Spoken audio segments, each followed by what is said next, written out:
Hi everyone, this is Lomi, and today we're making a men's dress shirt for big dolls, like my EID guy. A link to my pattern archive is provided in the video description, and as usual, my patterns are free for personal use. So let's jump right in. We'll start by putting the back together, connecting the lower back to the shoulder yoke. The lower back is wider than the yoke to create a pleat in the middle. It might take a little fiddling to get it right in the middle, but you can see I do it by pinning the center of the lower back to the center of the yoke, and then folding the extra fabric inward to meet at that center point. This ensures the pleat is nice and even. If you're using patterned fabric, you want to make sure you have the right sides of the fabric together. Sew the two pieces together, and then use a zigzag or overlock stitch to finish the edge.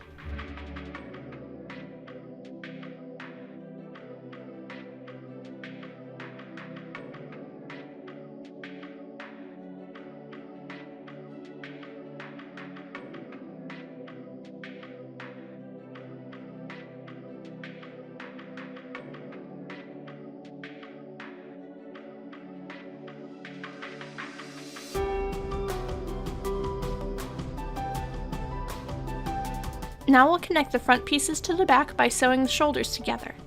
Once again, if you're using patterned fabric, you'll want to make sure you have the right sides of the material together.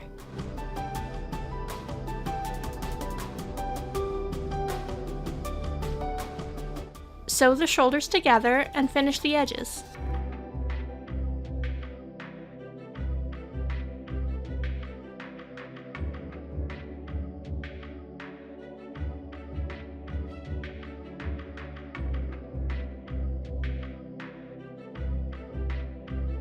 After the body is together like this, you'll want to press your seams, but I'm going to wait until I can press everything at once and save a little time. Now I'll prepare the front plackets for pressing.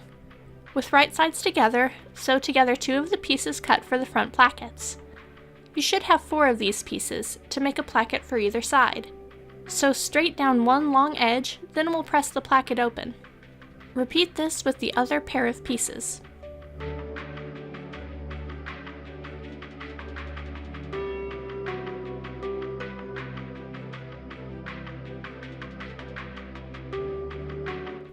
Next, we'll sew the collar by placing the two pieces with right sides together and sew the sides and top edge, leaving the bottom edge open.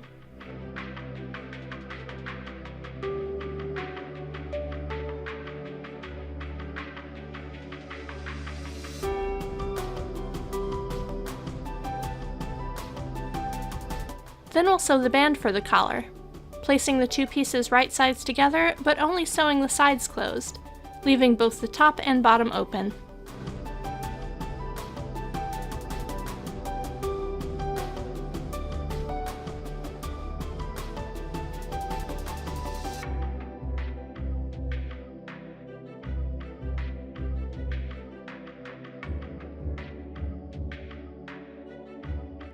We'll want to press the collar before putting it together with the neckband, so clip the corners and turn the collar right side out.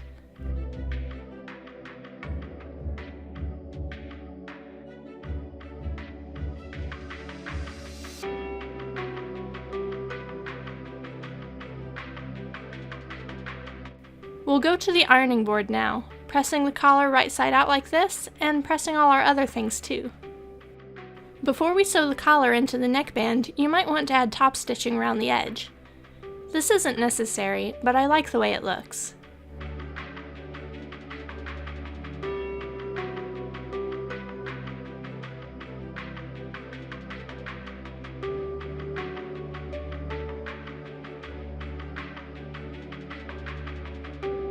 Then we'll slide the collar in between the front and back pieces of the neckband, pinning the bottom edge of the collar to the top edge of the band. These edges curve in opposite directions, so take your time to make sure they line up smoothly.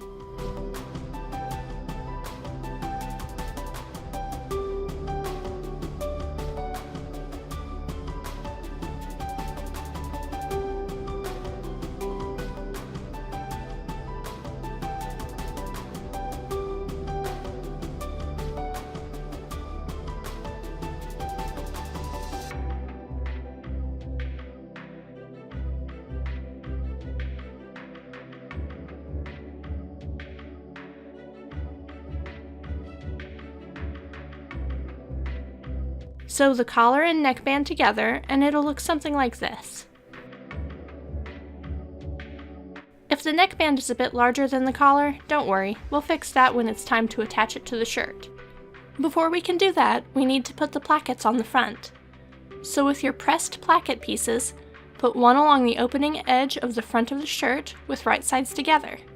The placket is longer than the shirt front, so you don't have to worry about lining it up perfectly. You can cut off the excess later.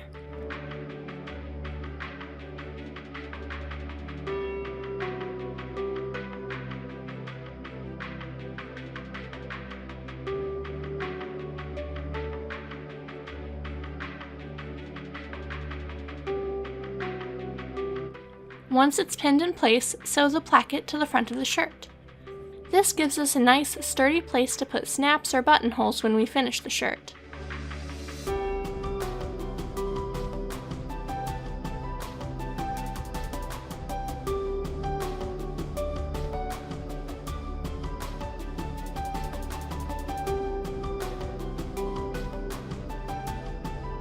Fold the other edge of the placket pieces in 1/4 of an inch. We'll press it that way before we finish the placket, which makes it easier to keep it all lined up.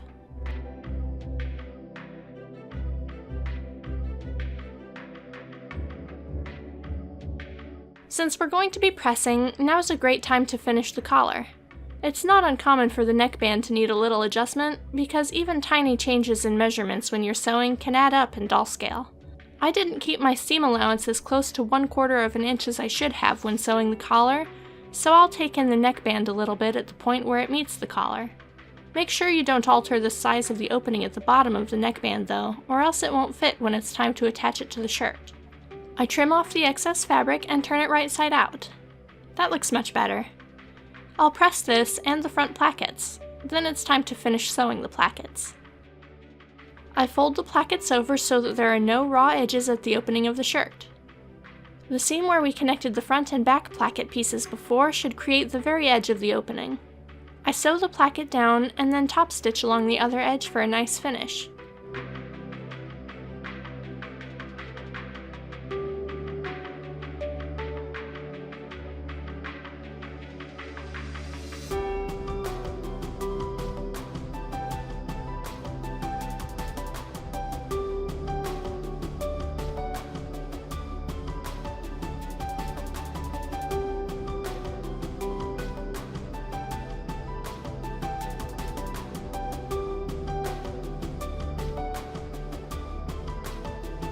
I trim my threads and the extra height of the placket at the neckline, and then it's time to attach the collar. With right sides together, pin the open end of the neckband along the neck of the shirt. I find this easier if you press the neckband with the bottom edge turned in, but it's not necessary. For some people, having the fabric try to return to that fold while you're pinning can be frustrating.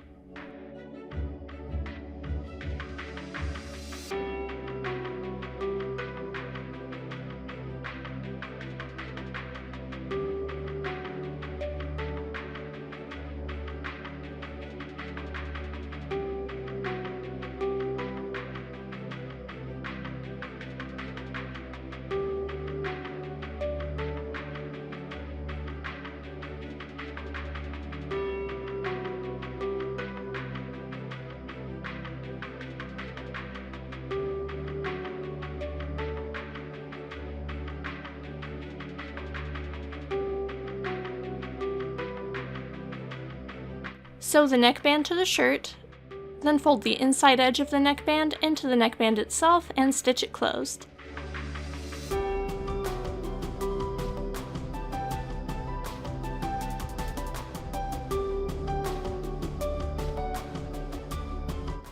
This leaves no raw edges around the collar.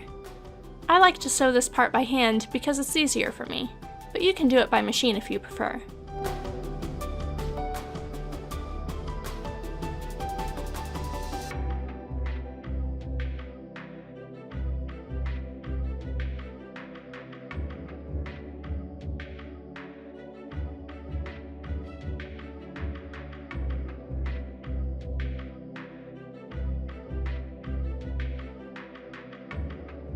Now we'll prepare the sleeves.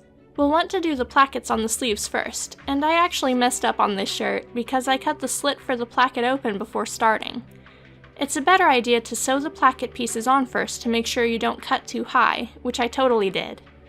Line up the placket pieces with right sides together along the slit marked for the placket opening. Sew along the placket edge to connect these pieces to the sleeve, stopping about 1/4 of an inch from the top. Normally this is when you'd cut the slit open, cutting a Y shape at the top to connect the slit to the stitches you just used to connect the placket pieces to the sleeve. You don't want your sleeve slit to reach any higher than this, or else you'll end up in a situation like mine, where I cut too far and my seam allowances are much smaller. I can still finish this shirt with these pieces, but it'll be tricky. Keeping your seam allowances as small as possible, fold the placket over and sew it down. This part is so tiny that it may be difficult to see, so I'll try to go slow.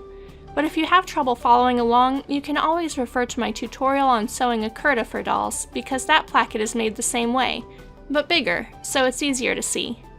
The side of the sleeve that is smaller will be the underneath. Fold the top placket shut the same way and stitch it closed.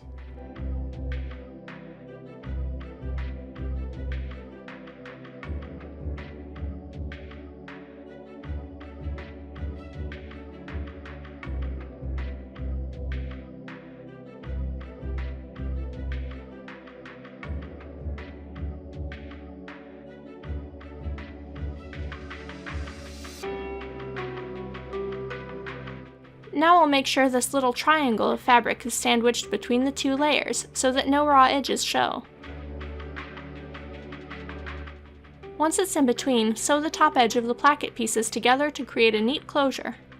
Normally you'd have the option of making this top section a triangle or a square, but because I cut so far up, I have to keep it square.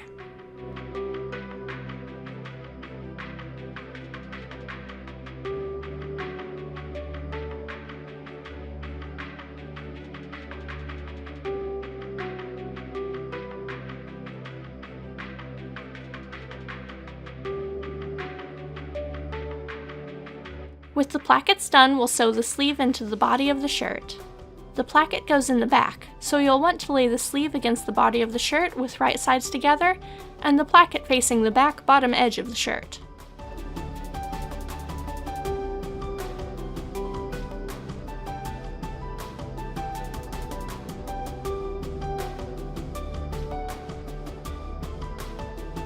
Sew these pieces together and finish the edge.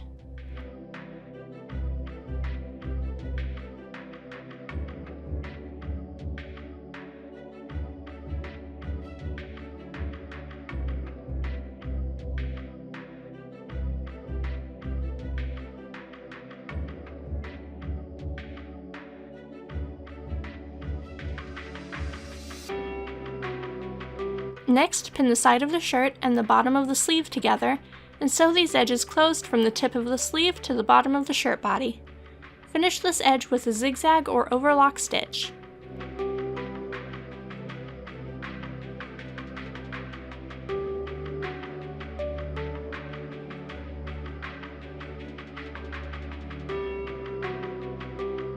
Getting tired? Hang in there, we're getting close. Trim the extra length off the front plackets if you haven't already, and fold the bottom edge of the shirt in once, and then fold again to create a rolled hem. Sew the hem, backstitching at both ends.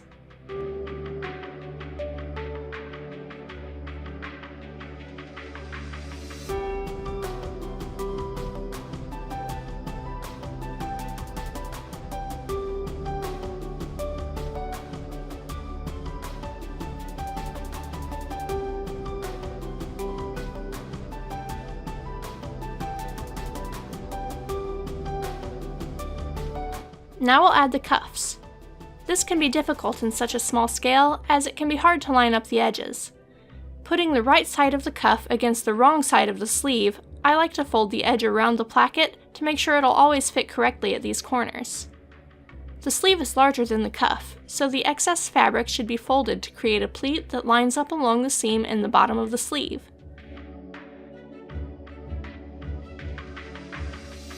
It'll look something like this, and will look better after it's ironed.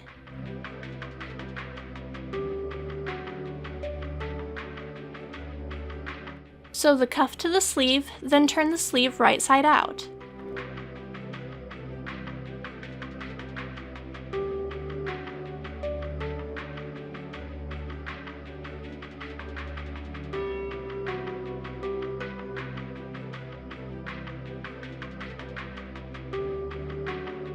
Fold the top edge of the cuff down, then fold the cuff in half.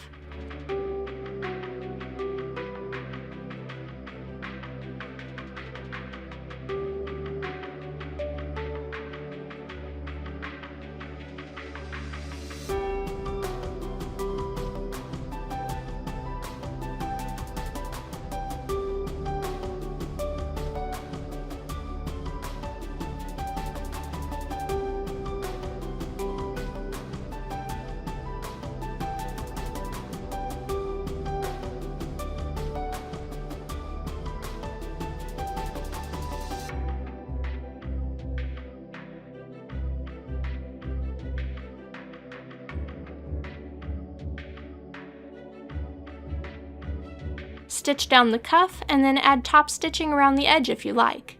This will give you an attractively finished sleeve cuff.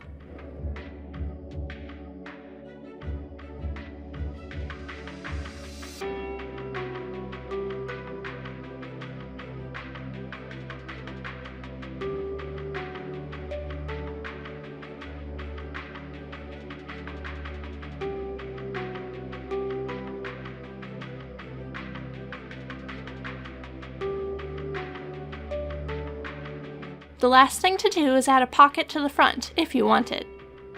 Finish the edges of the pocket with a zigzag stitch, then fold the top edge in 1/4 of an inch and sew it down.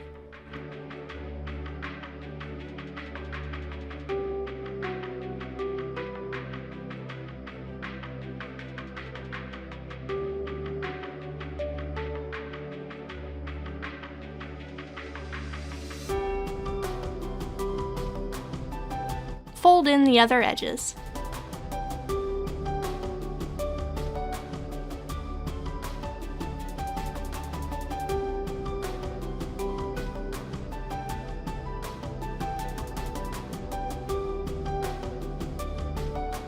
You'll want to press the pocket so that it looks something like this, but without the pins.